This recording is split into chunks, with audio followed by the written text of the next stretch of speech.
nessa noite. Amém, irmãos? Louvado seja Deus, Senhor nosso Deus e nosso Pai.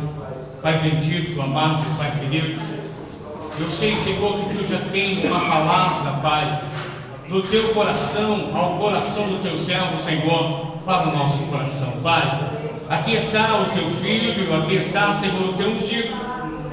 Senhor, que a Tua palavra, ela venha, meu Pai, de acordo sim com as nossas necessidades, mas ainda mais, Senhor, aquilo que Tu quer falar, Papai querido, conosco, Pai.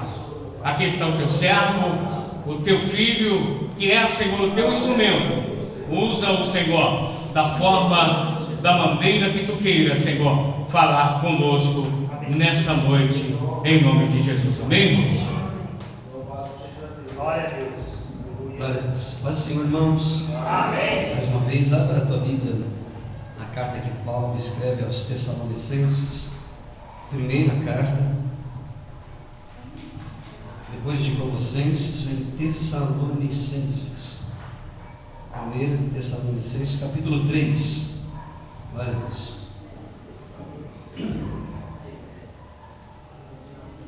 Capítulo de número 3, vamos meditar na palavra de Deus aqui nesse texto.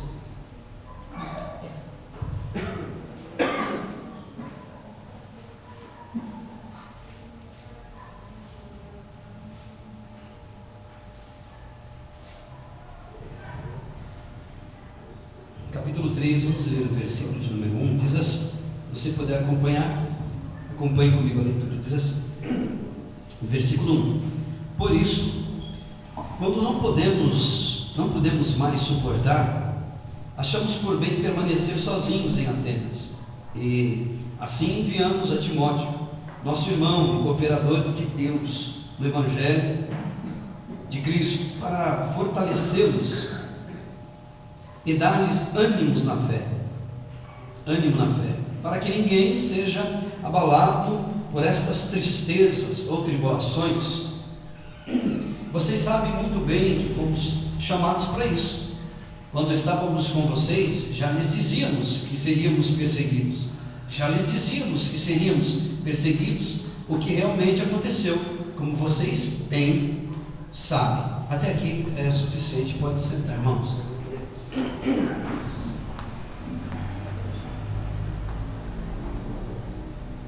Graças a Deus, nós seres humanos, a gente, no fundo, por mais que a gente não confesse com a nossa boca, por mais que a gente não diga com todas as letras, nós seres humanos, é da nossa natureza, isso é inerente a ela, nós gostamos de ser enganados. Isso é incontestável, por mais que não pareça. Se eu tivesse aí no seu lugar e você dissesse isso aqui, eu dizia, de jeito nenhum, você está enganado. Mas é uma realidade. A propaganda, por exemplo, nos mostra isso todos os dias. Quando a gente vê na TV ou numa loja dizendo lá R$1,99, a gente adora essas coisas. A gente sabe que não é, mas a gente acredita e entra para comprar. A gente, por mais que a gente não fale, a nossa natureza gosta de ser enganada. Já viu aquele sujeito que está namorando com a moça e a moça diz assim para ele, você me ama? Aí ele torce a cabeça para lá, para cá, não, fala para mim que você me ama, por favor, fala, você me ama, olha aqui para mim, pega assim nele assim, fala que me ama. Aí ele, tá bom, eu te amo.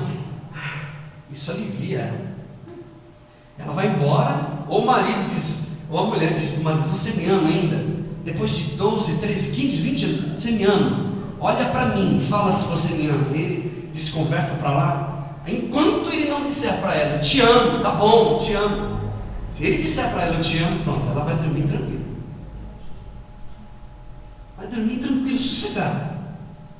O sujeito que chega para o doutor e pergunta, doutor, pelo amor de Deus, fala para mim que não é nada demais. Pelo amor de Deus, fala que não é nada demais, doutor, por favor. Aí o doutor, tá bom, não é nada demais. Mas ele sabe. E aí, depois de muito tempo o médico vai enganando, por isso que a gente ouve aquele termo, o sujeito foi desenganado pelo médico, porque ele foi enganando, e foi aliviando a dor até então da família. A família foi, não, o médico falou que tem jeito, mas ele sabe, ele vai enganando, até que um dia a notícia chega lá dentro de casa: fulano de tal foi desenganado pelo médico. Querendo ou não, a gente gosta de ser enganado, a gente prefere assim. É aquela velha propaganda que diz assim: leve 3 e pague 2. A gente vai lá e compra. Tudo mentira, está pegando os 3 e pagando os 3, mas a gente acredita que é verdade, parece que é verdade. É a mesma coisa, aquela propaganda do posto de gasolina: abasteça e concorra a um cupom para você concorrer a um Camaro amarelo. A gente abastece hoje, amanhã, depois, o tempo todo, o mês inteiro ali, e nada de Camaro amarelo, mas a gente adora essas coisas. Vamos concorrer. Chega a notícia todo dia no celular: recarregue R$5 ou participe da bolada, e a gente fica mandando, é só 50 centavos, aí você vai mandando, e aí eu já caí nessa uma vez, eu mandei umas 15 mensagens, até hoje eu estou esperando meu tablet, na época da dificuldade. Mas a gente gosta dessas coisas, tudo por R$1, é R$2,99, esse negócio de 99 já é para enganar, e a gente adora isso. É 99, não é nem 3, é R$2,99, e a gente... Isso no mundo espiritual não é diferente. Isso na vida familiar, na vida comum é assim. Porém, esse negócio de enganar as pessoas com R$1,99, com propaganda de cupom, esse negócio não é com Deus. Deus não trabalha com o método do médico que vai enganando, depois desengana. Deus, ele é realista, ele não engana ninguém. Deus, quando nos chamou, e cada dia nós temos as escrituras sagradas para a gente saber a verdade da vida cristã. Diz a Bíblia que Deus, ele é santo, por isso Deus não engana ninguém. No mundo cristão evangélico existe muito dessa propaganda de R$1,99, do cupom, da bolada, do sorteio, existe muito isso. E a nossa natureza adora essas coisas, e a gente corre atrás do R$1,99 evangélico, espiritual. Eu me lembro da história de um rapaz que estava namorando com a moça. Escute, sentado no banco da praça, isso é uma história só, e a moça apaixonada por ele, beijando, abraçando, dizendo: eu te amo. E aí, aquelas historinhas de gibi, na cabeça da moça, por cima sentia um coração assim, ela apaixonada por ele, e ele ali também: eu te amo, e na cabeça dele tinha um coração também, mas de cabeça para baixo. A mente do homem, as intenções do homem, quando vem a propaganda, ele dizendo: te amo, mas no fundo, no mundo espiritual, o que acontece é isso. E quando a Bíblia fala da igreja, fala de Jesus para a vida da gente, não adianta a gente dizer: eu te amo, sendo que no fundo, na nossa cabeça aqui tem um balãozinho, né, de gibi dizendo outra coisa, porque Deus conhece a intenção do nosso coração. Então é assim, quando a gente lê esse texto aqui, esse texto que Paulo está escrevendo para a igreja, ele é um sujeito muito sério, e ele leva as coisas de Deus muito a sério. Que tivesse uma pessoa para ele falar de Jesus, ele falaria com muita seriedade, com muito conteúdo daquilo que ele estava falando. E quando ele escreve para a igreja, quando ele fala à igreja pelo papel, abre e fecha o aspas, porque não existiu papel, é só uma força de expressão. Ele escreve com muita seriedade, porque a igreja está em crise, a igreja está dizendo: te amo, a igreja está ouvindo propaganda de R$1,99, a igreja está ouvindo falar a respeito do bolão, a respeito da compre 3 e pague 2, e a igreja estava caindo nessa. E aí, quando menos espera, a igreja entra em crise, porque quem segue esses contos de carochinha cai em crise, e a igreja está em crise. E a igreja está em crise e ele escreve uma carta, porque ele está sabendo que a igreja está em crise e correndo risco de vida. Isso, vida, comunhão com Deus, vida espiritual. E a primeira coisa que ele lembra à igreja é que a igreja não poderia se esquecer. Primeira coisa, está no texto que a gente leu, em todo o contexto dele. Primeira coisa que Paulo diz: vocês não podem esquecer. Primeira coisa, que para a igreja existe uma promessa, dentre tantas, e essa promessa aqui é esquecida pelo pastor. O pastor esqueceu de pregar, então deixa eu pregar aqui para vocês. Ele escreve: primeira promessa para a igreja de Tessalonicenses é: haverá perseguição da igreja. Quando vocês foram chamados já sabendo de antemão que haveria perseguição na igreja. Deixa eu dizer, quando a Bíblia fala de mundo,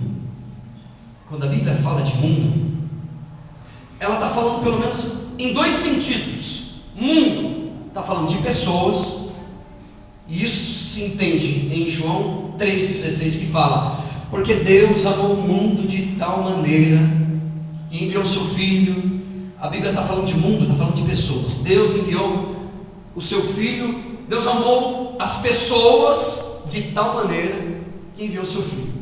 Segundo sentido, o mundo está falando de sistema, daquilo que rege esse mundo por detrás dos bastidores, aquilo que rege a vida e as decisões da vida das pessoas, que é o verdadeiro 1,99, 2,99, compre 3, leve 3 e pague 2.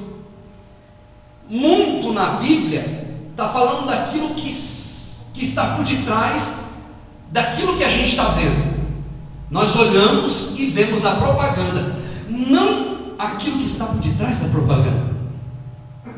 Nós enxergamos aquilo que é comum no dia a dia da gente. E Paulo está dizendo assim: se Cristo foi perseguido, vocês serão também perseguidos. Se para Cristo teve oposição na vida da gente, também vai ter. Se Cristo foi maltratado, você também vai ser maltratado pela vida. Por quê? Por causa do sistema, do 1,99, do leve 3 e pague 2, da bolada, do abastecer o carro e concorrer ao suposto Camaro amarelo que nunca vai chegar na tua casa. A vida espiritual é muito mais real do que você imagina. E ele está dizendo: se o mundo está satisfeito com você, tem alguma coisa errada. Se o mundo está dando tapinha nas suas costas e dizendo que ama você, gosta de você, tem alguma coisa errada, porque o mundo não fez isso com Jesus. O sistema surrou Jesus, o sistema bateu nele, o sistema oprimiu ele. Se oprimiu ele, vai oprimir vocês. O sistema não foi amigo de Jesus, o sistema correu atrás, perseguiu ele, o sistema tentou escravizá-lo, o mundo blasfemou contra Jesus. Se o mundo está falando bem de mim, tem alguma coisa errada. Se o mundo está me recebendo bem, de braços abertos, é porque eu estou me tornando amigo do mundo. A Bíblia diz que se eu me faço amigo do mundo, eu me torno inimigo de Deus, arqui-inimigo do Senhor. Se o mundo está me abraçando, é porque eu estou agradando o mundo e não a Deus. O mundo é esse sistema que tenta nos arrancar e nos tirar da presença dele. João capítulo de número 15, Jesus disse assim, olha, João ao escrever ele disse assim: lembrem-se das palavras do mestre que disse: não é o discípulo melhor do que o seu mestre, não é o servo melhor ou maior do que o seu senhor. Se o mestre foi perseguido, maltratado, caluniado, imagine você. O mundo nunca será o nosso amigo. Preste atenção no que eu vou te dizer. A igreja continua sendo perseguida, Cristo continua sendo perseguido na pessoa da igreja. Você se lembra de Atos capítulo de número 9? Quando Saulo estava perseguindo a igreja, e ele teve um encontro com Jesus no meio do caminho, na estrada de Damasco, que ele estava indo, e Jesus, ele perseguindo a igreja, os cristãos, os discípulos, Jesus fala na frente dele e diz assim: Saulo, por que você está me perseguindo? Perseguir a igreja é perseguir a Jesus. Caçar a igreja é caçar Jesus. Tocar na igreja é tocar na menina dos olhos de Jesus. E Jesus disse, Jeremias, eu me lembro que ele disse no capítulo 15, versículo de número 15, se não me falha a memória, ele disse assim: por amor de ti eu sou perseguido o dia todo, por amor de ti eu tenho sido afrontado, o mundo te odeia, o mundo te quer, o mundo está caçando a igreja para fazer com que a igreja se torne mundo novamente. Então a primeira promessa da igreja, ou para a igreja de Tessalonicenses, que não é muito diferente da gente, é uma das promessas que para a gente hoje vale a pena a gente lembrar, que o pastor esqueceu de falar o ano inteiro. Há uma promessa de perseguição para a vida da gente. Jesus disse: se a mim chamaram Beelzebu, imagine vocês, eles vão caçar vocês, eles vão perseguir vocês, correr atrás de vocês o tempo inteiro. Querido, eu não estou aqui para enganar ninguém. Nós teremos tempo, se nós somos cristãos verdadeiros, nós só não seremos perseguidos pelo mundo, a menos que não sejamos cristãos autênticos. Se formos crentes de verdade, o mundo não vai dar tapinha nas costas da gente, não vai receber a gente bem. O sistema não vai dizer: poxa, aquele cara ali, eu gosto muito dele, amei aquele pastor ali. Estou falando do mundo, falando das pessoas, falando do sistema que está aí. Então, se eu sou cristão de verdade, eu preciso entender as palavras que Jesus disse, que no mundo nós teríamos tribulações. A Bíblia chega a dizer que nós devemos entender que não fomos chamados apenas para herdar o reino dos céus, mas também para, assim como Cristo foi e sofreu perseguição, nós também sofreríamos e teríamos tribulação na vida da gente. Então, hoje eu preciso deixar isso claro nesse final de ano para a vida da gente. Eu não estou aqui para enganar ninguém. Você será perseguido o resto da sua vida. Pastor, não, então eu vou parar. Não faça isso. Não estou dizendo isso. É porque isso é inerente à vida cristã. A vida cristã não só diz: vai dar tudo certo, porque não vai dar tudo certo sempre.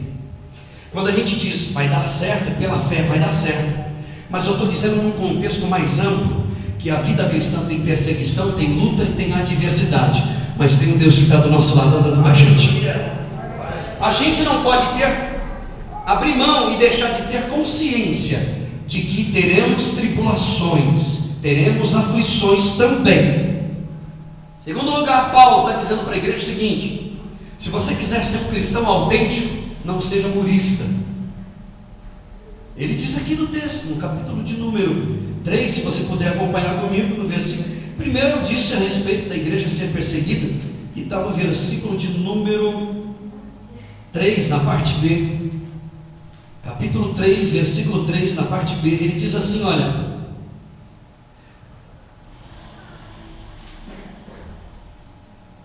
são tribulações, e vocês sabem muito bem que vocês foram chamados para isso, passarem por tribulações por amor a Cristo. E quando ele diz assim: se vocês quiserem ser um cristão autêntico, segundo lugar, não seja humorista. E isso está no versículo, capítulo 3, versículo 3 também, quando ele diz assim: olha, para que ninguém seja abalado por essas tribulações. Ele está dizendo assim: olha, no muro, os teus pés podem escorregar a qualquer momento. No muro, quem está no muro não está com os pés no chão, é claro. No muro não há segurança. No muro o vento pode te derrubar. Quem está no muro está correndo risco de cair do muro. Aliás, o muro pode cair a qualquer momento. Porque tinha gente aqui que não sabia o que queria da vida, se vai ou se fica, por causa das tribulações. Pastor Paulo, não aguento mais, é muita luta, é muita tribulação. E aí o sujeito vinha para cá e não sabia se seguia a pregação do Evangelho, porque era muita perseguição, é na empresa, é perseguição dentro de casa, é luta, não está valendo mais a pena. Então tinha muita gente em cima do muro. E ele disse assim: se você quiser ser um cristão autêntico, não seja um murista, saia de cima do muro. Você se lembra de Josué? Josué está no linear da vida dele, está no momento pico de tomar uma decisão na vida dele. Ele diz assim: olha, eu não sei vocês aí, mas eu e a minha casa nós já decidimos, nós vamos servir ao Senhor, custe o que custar. Nós vamos servir ao Senhor. Eu me lembro da história do sujeito que estava em cima do muro. Eu já contei umas 2 vezes aqui pelo menos. Ele em cima do muro, do lado de cá era o inferno e do outro lado era o céu. Do lado de cá o inferno o céu dizendo: vem para cá, pula para cá, né? Coisa de crente, vem para a igreja, vem, aceita Jesus, e pega e ameaça ele: olha, o inferno vai te matar, aquela coisa toda, e vem para cá que é melhor. E o inferno olhava, aqueles demônios olhavam e ninguém dizia nada. E o chefe do inferno estava lá, olhava, não dizia nada. O cara em cima do muro. E o povo do céu dizendo: vem para cá, corre, sai daí, desce do muro. E ele ficou indignado. Ele falou: mas peraí, como é que é isso? Ele perguntou para o demônio lá, para o Satanás, disse: peraí, eu não estou entendendo, o céu está me chamando, gritando, vem para cá, e vocês não falam nada.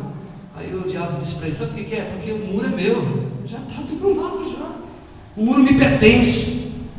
Não existe comunhão entre luz e trevas. Irmãos, esse ano que está começando agora, é muito importante a gente ter isso na nossa mente, na nossa cabeça. Haverá tribulações na vida da gente, mas existe um Deus no céu que sustenta a vida da gente, que guarda a vida da gente, que a gente pode confiar nele. Mas essa consciência cristã a gente não pode deixar de tê-la. Haverá tribulações, haverá problemas com o CPF, problemas na empresa, vai ter problema dentro de casa com o marido com a mulher, o filho com a mãe com o pai, o patrão com o funcionário com o patrão, o pastor com a ovelha com o pastor. Vai ter problema, vai ter problema lá, vai ter problema aqui, mas nós temos que ter certeza de uma coisa: na caminhada da vida existe um Deus no céu que está do lado da gente, e a gente não pode ficar em cima do muro, porque existe uma conspiração do mundo contra a minha vida. Existe uma conspiração do inferno para me arrancar da presença de Deus. Jesus disse em Mateus capítulo 5: vocês vão ser perseguidos. Senhor, não vai ser agora, tudo certinho agora, de agora em diante. Não, vocês vão ser caçados. Eles vão caçar vocês, muitos de vocês vão parar dentro da prisão. Tem muitos de vocês que vão parar dentro da cadeia. Irmãos, foi dito e certo. O sujeito mais do que depressa foi parar dentro da cadeia. Mas nós precisamos de discernir entre o certo e o falso, entre o verdadeiro e o falso. Na caminhada da vida cristã a gente precisa descobrir o que é verdadeiro e o que é falso. Leve 3 e 4 e 2. Será que é verdadeiro isso aí? Coloca 20, 30 reais de gasolina no mundo espiritual e concorra um Camaro amarelo. Ah, tá. Você quer nessa? Você confia nisso? No mundo espiritual está cheio de propagandas assim. 1,99, não é 2 não, tá vendo? É promoção. Vai nessa, vai lá para você ver o que acontece. E Jesus está dizendo, Paulo está dizendo: vocês precisam discernir entre o certo e o errado, entre o verdadeiro e o falso. Em Gálatas capítulo 6 ele disse assim: olha, por causa de muitos que estão constrangendo vocês a circuncidarem, você entende, né? Circuncidarem, tem muita gente que está entrando nessa onda com medo da perseguição que está havendo contra a cruz de Cristo. Por causa da perseguição, tem muita gente caindo no conto da carochinha do 1,99, do leve 3 e pague 2 só.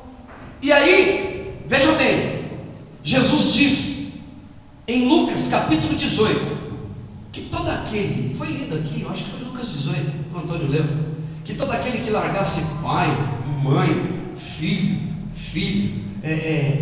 casa e etc, neste mundo aqui ia receber 100 vezes mais, e no mundo vindouro a vida eterna. E isso aconteceu na vida do Paulo. porque ele tinha muitas casas, muitos filhos, muitos pais, que tinha gente que considerava ele como pai, tinha gente que considerava ele como filho, outros consideravam ele como irmãos, e eram irmãos em Cristo. Ele tinha muitas casas para andar, para visitar, ele tinha muitas casas para ir atrás das ovelhas, para passar a noite ali, tinha muitas casas para ele. Isso se cumpriu na vida dele. E o texto que foi lido aqui terminou assim: olha, terão muitos 100 vezes mais em tribulação. Em tribulação, em luta, adversidade. É uma perspectiva espiritual, meu irmão. É uma semente que você está plantando aqui, para que quando chegar no reino de Deus, você vai dizer assim: valeu a pena olhar para Jesus, valeu a pena olhar para Cristo, o Senhor, consumador da fé da gente. Valeu a pena. Eu não tinha muita casa, eu tinha uma casinha só, o meu carrinho era velho, mas olha o que foi me dado agora, olha isso aí, ó. Olha o que foi me presenteado: vida eterna, dom de Deus. A Bíblia diz que haverá entrega de galardão. O Senhor te deu um talento, talvez 2 ou 3. A Bíblia diz que a gente deve granjear outros talentos, e em busca de mais talentos, para que quando o Senhor vier e Ele pedir conta, e você disser: Senhor, o Senhor me deu 1, aqui 3. O Senhor me deu 2, está aqui 5. O Senhor me deu 3, está aqui 8. O Senhor me deu 6, está aqui 10. Querido, deixa eu te dizer uma coisa. A Bíblia Sagrada diz a respeito, em 1 de Pedro, no capítulo de número 4, versículo 19, fala a respeito daqueles que padeceram segundo a vontade de Deus. Eles sofreram pela vontade de Deus. Eles foram perseguidos, e Paulo estava vendo tudo aquilo, a igreja estava assistindo isso, e ele disse para a igreja agora de Romanos, ele disse no Romanos capítulo de número 12, ele diz assim: quando vocês forem perseguidos e amaldiçoados, abençoe, viu? Abençoe. Quando vocês forem maltratados, perseguidos, caluniados, abençoai, não amaldiçoai ninguém. Não tem liberdade para isso. Abençoe aquele que te persegue. Irmão, Romanos 8,18 diz que existe uma glória que será revelada para cada um de nós que perseverar na presença do Senhor. Pastor, então vai ter tribulação? Bastante. A Bíblia diz que os dias são maus. E não espere melhora não. No sistema, não espere melhora. O sistema é contra. A gente tem que orar a Deus para ajudar a gente a viver acima do que está acontecendo aí. A gasolina está subindo, Senhor, me dá condição para me viver acima, porque não dá para aguentar o arroz, o feijão, e está subindo, e o salário, né? Senhor, me ajuda. Abre uma porta para mim viver por cima desse negócio aí, para eu não ser maltratado pela vida nesse sentido e viver com depressão. Já viu aquela depressão pós-parto? Acabou de receber uma bênção de uma criança, um presente de Deus, mas não se alegra. E o segredo da vida é cada dia que você acorda de manhã, você ter a alegria do Senhor, porque ela é a nossa força. Você dizer: Deus, eu estou aqui porque o Senhor me sustentou. E Deus está usando Paulo para dizer assim: olha, se você quiser ser um cristão autêntico, se você quiser viver uma vida cristã autêntica, entenda que haverá tribulação. Saia de cima do muro. E em terceiro lugar ele diz assim: olha, porque existe uma promessa de consolação e de exortação. Aqui no texto capítulo 3, que a gente acabou de ler, e o versículo de número 2, eu estou voltando ao contrário agora. Versículo de número 2, a parte B, diz assim: nós estamos enviando Timóteo até vocês para fortalecer vocês, para animar vocês, para dar ânimo para vocês e para exortar vocês. Porque se tiver só ânimo, se houver apenas consolo, vocês irão viver como meninos na fé. Vocês precisam ser animados, mas precisam de ser exortados também, porque senão vocês vão viver longe da realidade cristã. Vocês vão viver à base do O Mundo Fantástico de Bob, né? É isso. O Mundo Fantástico de Bob. Você imagina, vai dar vai se formando na sua vida. Não é assim. A vida cristã você imagina e hoje deu 30%, certo? Amanhã deu 10%. Depois pode dar 80, 100, mas daqui a pouco dá 10 só. Aí você fica indignado, triste, faz uma oração, pede para Deus, Deus vai te sustentando. O fantástico mundo de Bob não existe. Isso é ilusão. Vida cristã não é assim. Porém, existe uma promessa de consolo. Romanos capítulo de número 8, versículo 35, a Bíblia diz assim: quem nos separará do amor de Cristo? A tribulação, a perseguição, a angústia, a espada, a fome, seja lá o que for, a altura, a profundidade, os demônios, principado, potestade. Ninguém pode nos separar do amor de Cristo, do amor de Deus que é em Cristo Jesus, Senhor. A Bíblia diz, 1 de Pedro capítulo 2, a Bíblia diz: vós sois a geração eleita, sacerdócio real, nação santa, povo escolhido por Deus. A Bíblia diz em 2 de Coríntios capítulo de número 4, a Bíblia diz assim: atribulado, mas não angustiado, perplexo, mas não desanimado, perseguido, mas não abatido, desamparado, mas não destruído. Sabe por quê? Porque existe a presença do Espírito Santo na vida de cada um de vocês. Esse ano que está entrando, irmão, é ano de projeto, verdade. Para a minha vida é. E eu creio que aquilo que Deus tem ministrado para a minha vida e para a vida da igreja é exatamente isso. É um ano de propósito, mas tem luta, tem adversidade. Nessa luta e nessa adversidade, nós precisamos de ser consolados por Deus e exortados a respeito da fé cristã. Que por mais que nós projetemos, por mais que nós queiramos, tudo acontecerá se nós dissermos para Deus: Deus, seja feita a tua vontade. Eu disse da última vez que existem dois grupos de pessoas dentro da igreja: aqueles que dizem para Deus: seja feita a tua vontade, e aquele que Deus disse para ele: seja feita a tua vontade. E quando eu digo para Deus: Deus, seja feita a tua vontade, você pode ter certeza, a vontade de Deus é bem melhor para a minha vida e para a tua vida. Haja o que houver. Essa é a palavra de Deus aqui para a minha vida e para a tua vida. Haja o que houver, irmão, haja o que houver, aconteça o que acontecer, não abra mão do caminho do Senhor, não abra mão dos propósitos de Deus para a sua vida, porque Deus é poderoso para cumprir além daquilo que pedimos ou pensamos. Haja o que houver, aconteça o que acontecer amanhã lá dentro de casa, quando houver tribulação, briga, discussão, haja o que houver, clame ao Senhor, busque a Deus, não desista dos caminhos do Senhor. E o desejo do meu coração aqui hoje, irmão, é que no nosso coração aqui hoje, que dentro do nosso coração aqui hoje, nós possamos entender que o melhor de Deus para a nossa vida somos nós mesmos e é Ele. O que é que Deus pode te dar de melhor? Você e Ele. O que mais você quer? O melhor de Deus para a tua vida é Ele mesmo, e Ele já deu. O Espírito Santo habita dentro da gente. Que nós possamos agradecer a Deus pelo melhor dele na nossa vida, que é a pessoa dele.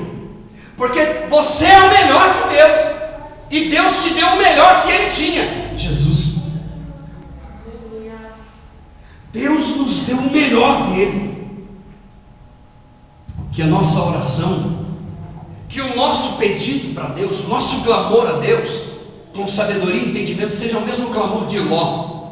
Que a Bíblia diz que Ló, a história conta e complementa isso, que Ló subia nas mais altas montanhas e clamava para Deus, pedindo: Deus, me tira desse sistema, me arranca daqui, me leva embora depressa, por causa da geração corrompida e perversa, me tira daqui. Até que um dia Deus atendeu o pedido de Ló, e diz a Bíblia que ele foi transladado para o céu. Não estou dizendo que você pedir a morte, eu estou dizendo para você dizer: Maranata, vem Jesus, Maranata, ora, vem Senhor Jesus, vem depressa Jesus. O Salmo de número 63 diz assim, que o amor de Deus é melhor do que a vida.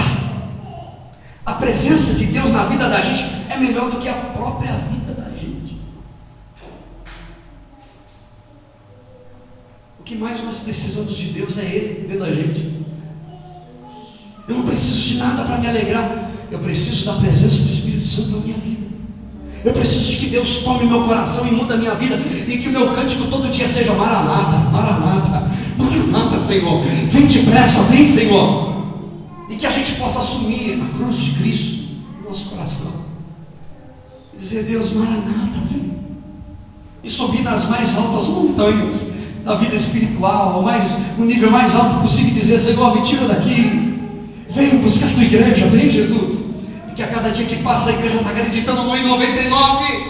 Está acreditando no leve 3 e pague 2. Que Deus nos guarde, Deus nos livre. Que o nosso cântico possa ser o mesmo. Eu levarei a minha cruz até o fim. Eu levarei a minha cruz até o fim. Levarei a minha cruz até o fim. Maranata, Senhor, vem, Jesus, buscar a tua igreja. Eu quero terminar dizendo: não se deixe ser corrompido, irmão, pelo sistema, pela propaganda do leve 3 e pague 2.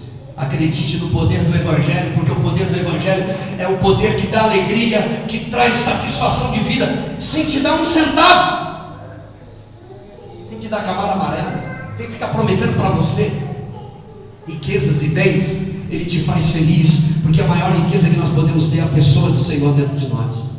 Você pode ficar de pé? Pastor, não entendi nada. Eu vou repetir. Existe uma promessa de tribulação, então não se engane. Vai haver problema, luta, dificuldade no teu coração, na tua alma. Vai haver dificuldade dentro do teu coração, dentro do teu ser. O inimigo vai tentar te afastar da igreja, roubar você da presença de Deus, tentar te enganar, tentar te roubar, tentar te levar embora. Essa é a realidade da vida cristã. Mas uma coisa a gente deve ter certeza no nosso coração: